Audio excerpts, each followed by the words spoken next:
now there's about 25 studies that have done roughly this same design on crops all over the world with different bee faunas, different crops themselves, different agricultural practices, biomes and climates and things. And the authors of all those studies have been getting together for the last 3 or 4 years with an NCEAS grant to try to synthesize whether we can learn something general about how essentially the landscape ecology of crop pollination services. Is there something general across all this variance?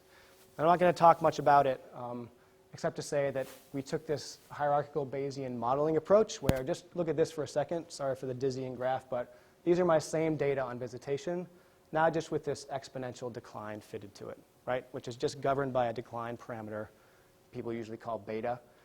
And just imagine that, same data you saw before, and now all 25, same kind of thing. And you can see some fit really well, some don't, some actually go up, which is odd. And the idea was, can we distill sort of a consensus decline rate, if there is one, among all these studies?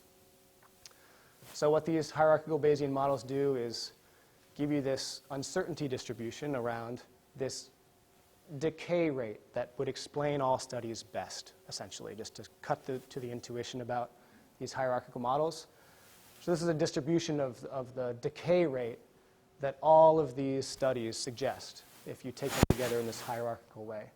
And it's significantly negative, and that's its value. The more intuitive way to look at it is, what would the graph be if we just smeared them all together? And it would look like this. So this is the consensus decline in visitation rate of native pollinators to agriculture as you get further and further from sources of bees.